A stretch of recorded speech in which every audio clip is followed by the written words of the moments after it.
안녕하세요. HLB 기사가 나왔는데요. 바이오 개미가 끌어올린 HLB 신주 발행가에 30% 웃돌며 고공행진이라고 썼습니다. 5월 13일에 나왔는데 주가가 5월 12일에 고꾸라졌죠. 쭉 올라왔다가. 근데 그러고서 이제 13일에 기사가 약간 좀 이질감이 느껴지는 듯한 12 1일에 나왔으면은 좀 어울릴 수 있었는데 이 상태로 기사가 나왔기 때문에 조금 이질감이 없잖아 있습니다. 3월 증자 발표에 관심이 이제 쏠렸다라고 하는데 신주이스권 가격도 껑충, 작년 중 판매 성과, FDD 신청 앞두고 고성장 기대라고 나왔습니다. 그래서 뭐 한박 웃음이라고 하는데 하루짜리 웃음이었죠. 그 다음에 흥행 기대가 뭐 커지고 있다. 그리고 개발 투자 차익 상한 등에 사용한다라는 내용이고요. 여기 딱 13일까지 확인이 됐죠. 그래서 이렇게 해서 보니까 상승하는 흐름이긴 합니다. 여기 차트로 보면은 기존에 이제 그 질병으로 인해서 한 7만 원대까지 내려갔다가 지금 현재 이렇게 보면은 상승 추세가 맞긴 하네요. 저점을 계속해서 높이면서 8만 원, 9만 원, 10만 원까지 10만 원 위에서 지금 놀고 있긴 합니다. 그래서 우리는 근데 항상 이렇게 보죠. 차트를 여기서 보기 때문에 이거는 오른 게 아니고 하락한 거다라고 우리 마음속으로 생각을 하고 있습니다. 그런데 이제 그 올 초부터 보면은 사실 오른 거죠. 이렇게 보면은 7만 원대부터 이제 10만 원까지 올랐으니까 그래도 이제 지속적으로 이제 장대 양봉이 한 번씩 나오면서 추세 전환을 해주는 모습입니다. 횡보해서 이제 여기서 한번 좀 신호를 주고서 이렇게 오르고 한번 오르고 또 이렇게 오르고 해서 그래서 이 기사는 이제 이렇게 봐서 이제 고공행진이라는 말을 썼던 것 같아요. 그래서 이 하락분을 모두 회복했다라고 하는데 이걸 회복하지 못한 주가가 많다라는 것을 봤을 때는 회복했다라는 점은 큰 의의가 있긴 합니다. 그 다음에 이제 신주 발행 가격 78,700원에 30%를 웃도는 것도 이제 또 사람들이 계속 매수를 하면서 주가를 올리기 때문에 긍정적인 부분이죠. 그 다음에 이제 남아있는 이벤트는 무상 증자가 남아있죠. 그래서 이것도 보너스로 얻게 된다라고 말을 해주고 있습니다. 그 다음에는 이제 또 제 또 10만원을 손실을 봤기 때문에 에크로피엠을 매매를 했습니다. 요즘에는 뭐 제대로 수익을 보는 날이 없는 것 같아요. 특히 이번 매매는 너무 바보같이 진짜 초보처럼 매매를 했기 때문에 계속 물타기를 하다가 물을 타면 안 되거든요. 근데 첫 매매가 이제 여기서부터 시작이 됐던 것 같아요. 근데 뭔가 잘못돼 가고 있다는 걸 알면서도 계속해서 이제 반등하는 자리쯤에서 계속해서 이제 물을 한 번씩 타다가 손절 최저가에 손절을 하게 되는 그런 안 좋은 매매를 하게 됐습니다.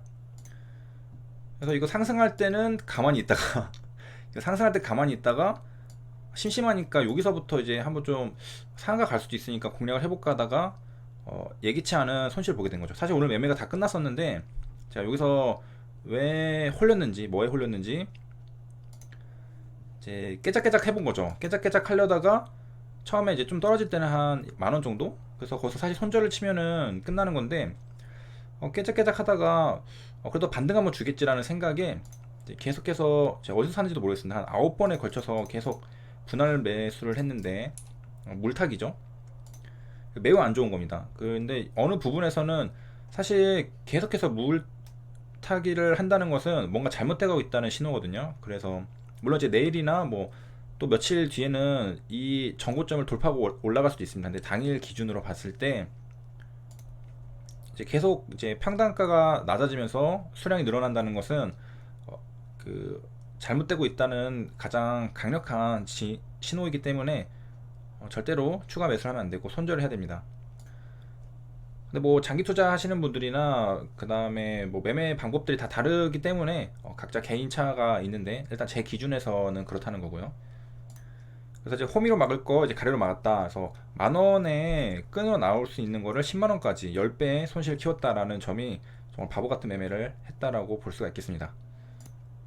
사실 주식이라는 게 뭐 돈 버는 방법, 손실을 안 보는 방법, 그러니까 손실을 최소화시키는 방법 다 알고 있지만 그 내 마음대로 내가 움직이진 않죠.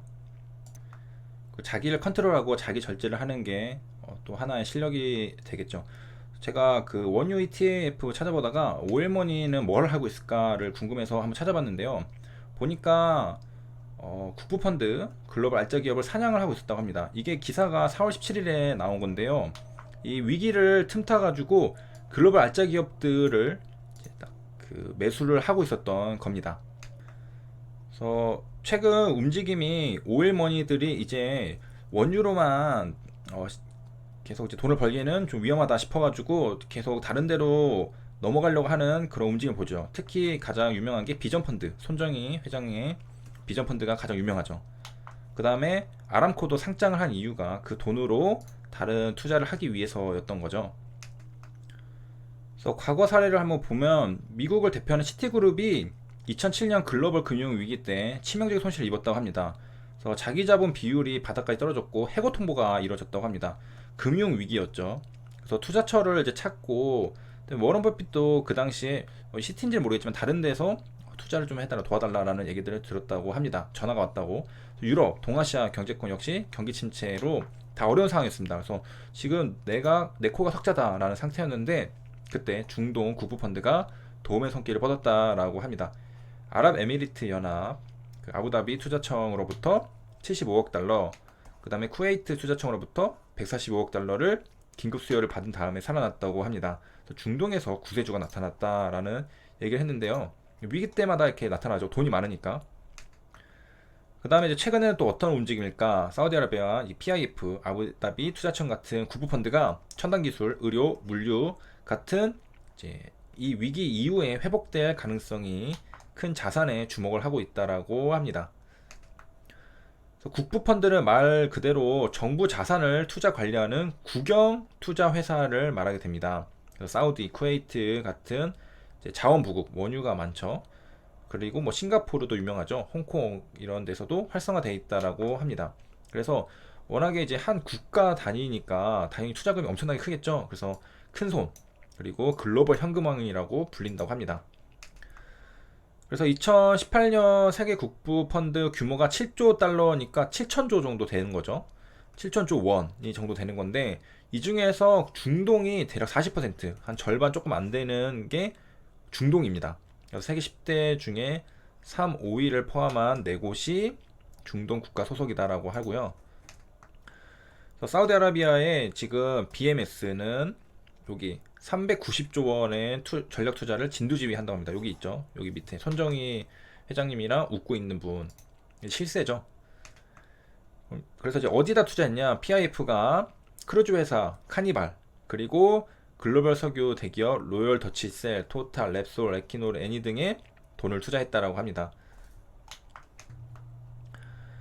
2000년 전에만 해도 주 전공인 정유, 에너지 관련 데에만 투자했는데 이번에 이제 새로운 투자처들을 이제 찾고 있다라는 겁니다. 그래서 첨단 헬스케어, 로보틱스, AI 같은 데서도 눈길을 주고 있다라고 하고요. 비전 펀드가 그 4차 산업혁명을 준비하는 그런 펀드죠. 그래서 이제 PIF는 2017년 출범한 약 100조 규모 펀드가 이제 비전 펀드, 요게 450억 달러 냈습니다. 그러니까 절반을 낸 겁니다. 대략 한 50조 정도, 50조 원 정도를 낸 겁니다. 그래서 이게 출범 이전 세계 벤처캐피털 투자 펀드 총액 약 70조 원을 뛰어넘는 100조 원에 해당하는 펀드고요. 그 3분의 2가 사실상 중동 자금입니다. 그래서 위기 때 큰 손들이 이제 딱 기회를 노리고 있다는 점이고요.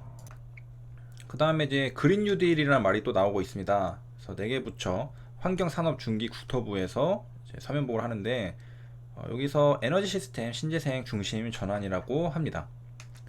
어느 분야냐면은 교통이랑 건축 등에서 그린 뉴딜이 가능하다라고 했습니다. 그래서 여기 스마트 시티, 뭐 도시행정, 스마트화 이런데 그린 뉴딜도 포함될 수 있을 것 같다라고 했습니다. 그래서 정말 다방면으로 뉴딜을 진행하려고 하는 부분이고 큰 틀은 디지털이죠. 그래서 여기 또 마찬가지로 디지털 관련된 단어들이 적혀 있습니다. 그래서 탄소 제로 사회랑 연관이 있는 그린 뉴딜 기본법을 이제 제정을 하고 특히 이제 화석 에너지 사용에 따라서 이런 것들이 있죠. 그렇기 때문에 수소 에너지를 적극 육성하고 전기차, 수소차, 미래차, 2차전지, 수소연료 이런 산업을 키우겠다는 것도 담겨 있는 겁니다. 여기까지 살펴봤고요. 오늘 손실 보신 분들은 내일도 장이 열리니까 잘 점검하셔서 또 성투하시기를 바랍니다. 시청해주셔서 감사합니다.